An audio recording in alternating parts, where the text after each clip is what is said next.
¿Qué tal? Buen día.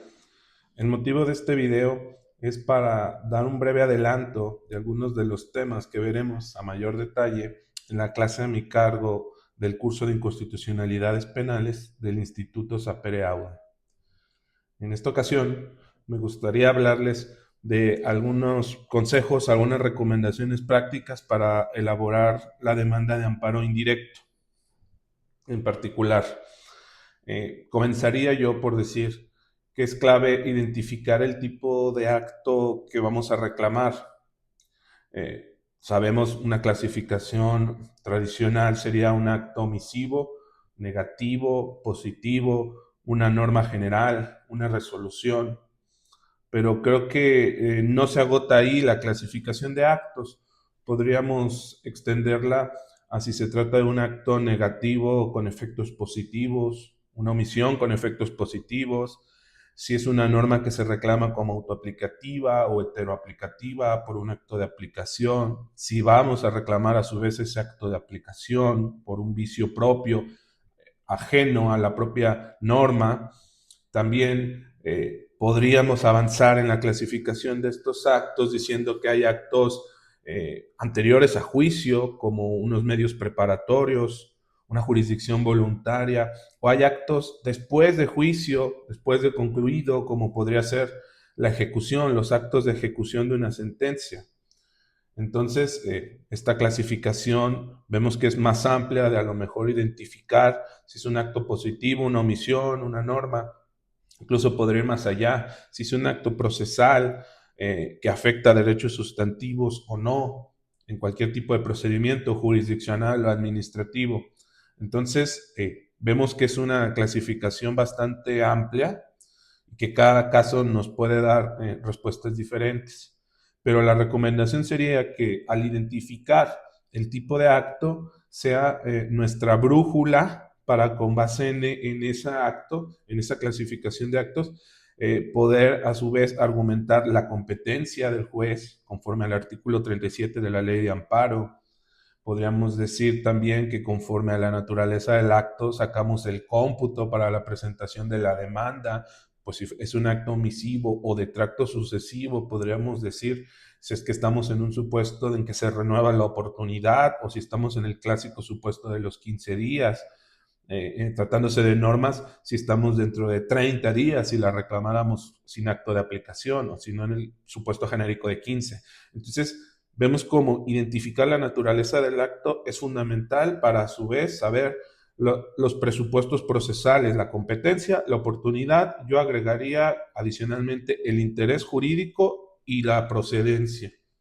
Porque si desde la demanda, al momento de escribir la demanda, identificamos que es el juez competente, que la demanda esté en tiempo y así lo desarrollamos, luego agregamos que tenemos interés jurídico, por ejemplo, adelantándonos y diciendo, yo reclamo esta norma autoaplicativa porque estoy en su supuesto, porque me causa afectación y estas son las pruebas. No dejarlo indefinido, no dejarlo a la duda, a la imaginación, hasta del secretario que quiera sacar una prevención, un desechamiento tal vez incorrecto. Entonces, yo diría, podemos identificar el acto para fijar competencia, oportunidad y a la luz del tipo de acto, argumentar nuestro interés jurídico de una vez en la demanda. Y finalmente, ese es otro consejo útil que creo puedo dar, es identificar ese acto que ya sabemos cuál es su naturaleza, de qué tipo de acto se trata, en el artículo 107 de la ley de amparo. Ahí vienen distintas fracciones. Si somos capaces de identificar claramente, sin mayor esfuerzo, el acto que estamos reclamando en alguna de esas fracciones del artículo 107, desde luego leído a la luz del 61 que establece las causas de improcedencia, pero sin entrada podemos decir mi acto reclamado encuadra en la fracción 4 o en la fracción 2 de este 107 y de entrada no se visualiza inmediatamente una causa de improcedencia, no habría por qué suponer, al menos sospechar que fuera improcedente el amparo. Por el contrario, si no tan claramente podemos identificar el acto en alguna de las fracciones del 107 o tenemos dudas sobre si se actualiza alguna causa de improcedencia del 61, yo diría que convendría en todos los casos siempre hacer un capítulo de procedencia en la demanda, donde claramente digamos, mi amparo se sustenta en la fracción 3 o 4 del 107 y no se actualizan causas de improcedencia, las que dudemos, o hay una tesis que me respalda, con mayor razón si es jurisprudencia, que apoya la procedencia de este tipo de amparos, a lo mejor directamente, a lo mejor por analogía, pero en sí la recomendación es desarrollar un capítulo de procedencia.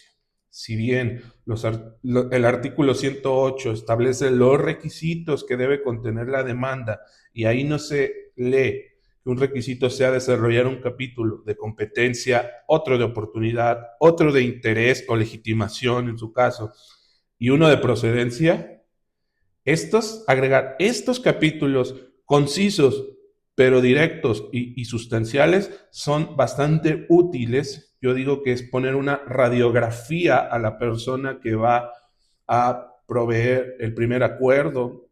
Podemos con eso saltar, esquivar una prevención tal vez ociosa, dilatoria, innecesaria, en el peor caso un desechamiento, que a lo mejor ahí explote la creatividad del secretario, del juzgador y deseche.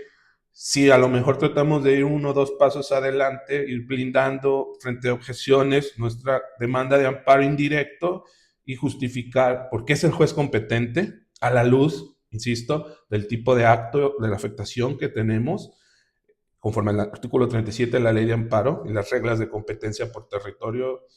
¿Por qué es oportuna la demanda? De nueva cuenta, regresando al tipo de acto y su afectación. ¿Por qué tenemos interés? Todo va de la mano, vemos que todo se va engarzando en lo mismo.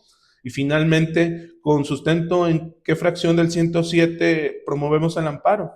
En su caso, si hubiera duda de alguna o dos causas de improcedencia que se pudieran actualizar, ¿por qué en el caso no se actualizan? ¿Por qué hablan de otros supuestos? ¿Por qué la jurisprudencia que a priori pudiera ser aplicable no lo es? ¿O por qué esta otra que es orientadora refuerza mi postura de que el amparo es procedente o que al menos no es manifiesta ni indudable su improcedencia? Entonces, como para cerrar esta parte, yo diría, la recomendación antes de escribir la demanda de amparo indirecto es tener claramente identificado qué vamos a reclamar, a quién se lo vamos a reclamar, por qué se lo vamos a reclamar, es decir, en la afectación, y a la luz de eso, qué, a quién y por qué, podríamos entonces desarrollar con mayor precisión un capítulo de competencia. ¿Por qué el juez al que se lo presenté debe resolver? De oportunidad, porque mi demanda de entrada no es extemporánea. Y también porque tengo legitimación e interés jurídico desde una vez, aunque se diga que el interés jurídico no es una causa manifiesta de indudable improcedencia, porque esto se liga al interés suspensional en el caso en que pidamos una suspensión. Y finalmente, con fundamento en qué fracción del artículo 107 estoy promoviendo mi demanda de amparo. Este esqueleto completo, visto así, puede dibujar un poco más claro lo que estamos reclamando y que sea más entendible desde inicio. Eso ayudará tratándose del auto admisorio y desde luego en la suspensión. Para finalizar, hablando de la suspensión, la última recomendación que daría yo es agregar un capítulo al final de los conceptos de violación, no antes, no al principio, no a medias, antes de desarrollar nuestra queja, sino al final, una vez que ya le dijimos al juez qué reclamamos, a quién se lo reclamamos, por qué se lo reclamamos, por qué él es competente, por qué tengo el interés y la legitimación para hacerlo, por qué es procedente, y luego el fondo le explicamos que tengo razón en la violación que alego, ahí clavar un capítulo de suspensión donde nosotros corramos el checklist, el 128.